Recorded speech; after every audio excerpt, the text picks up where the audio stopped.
ஆர்வமா balanced type. இது பாத்தீங்கன்னா சமச்சீர் உணவு தட்டு. இப்ப சரிவிகித உணவு சமச்சீர் உணவு எல்லாம் கேள்விப்பட்டீங்களா? அப்போ ஒரு சமச்சீர் உணவு தட்டுல என்னெல்லாம் இருக்கணும்? நம்ம சாப்பிடக்கூடிய தட்டுல என்னெல்லாம் இருக்கணும்? வெஜிடபிள்ஸ், காய்கறிகள் கண்டிப்பா இருக்கணும்.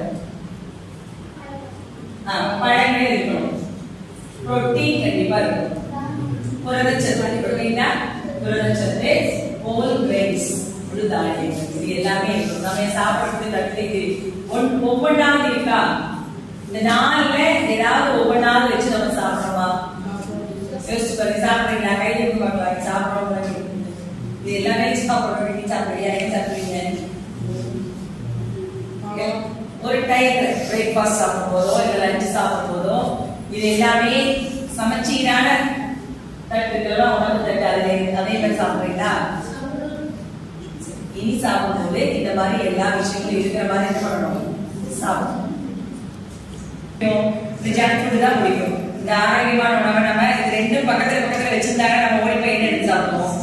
ஜங்க் ஃபுட் தான் எடுத்து சாப்பிடுவோம். சத்தான உணவை நம்ம வந்து செகண்டரி ஆக்கிட்டோம்.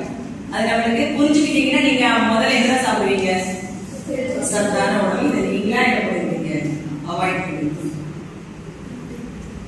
ஊட்டச்சத்து குறைபாடு மற்றும் ரத்த சோகை. இந்த ஊட்டச்சத்து குறைபாடுகள் ஊட்டச்சத்து தேவையான எடுக்காம குறைபாடு இருக்கும் போது வரக்கூடிய மிகப்பெரிய ஒரு நோய் தான். பெரும்பாலும் இந்த நோயினால பாதிக்கப்படுறது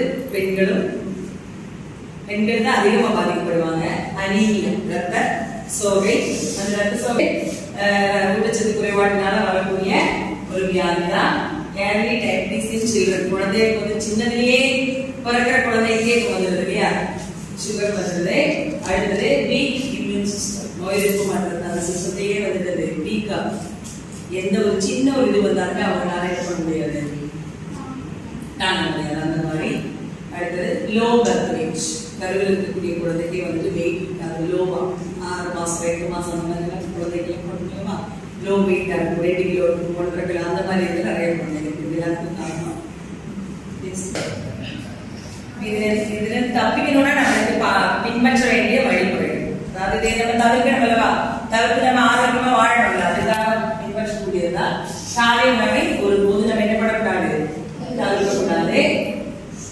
வாரத்துக்கு 2 தடவை ஃபோலிக் ஆசிட் அந்த மாத்திரை சாப்பிடணும். அதுக்கப்புறம் இரும்புச்சத்து நிறைந்த உணவுகளா நம்ம இரும்புச்சத்து நிறைந்த சத்துக்கள் நம்ம டேட்ஸ், கருப்பு திராட்சை இதுல தான் நிறைய என்ன இருக்கு, முருங்கைக்கீரை இதுல நிறைய இரும்புச்சத்து இருக்கு.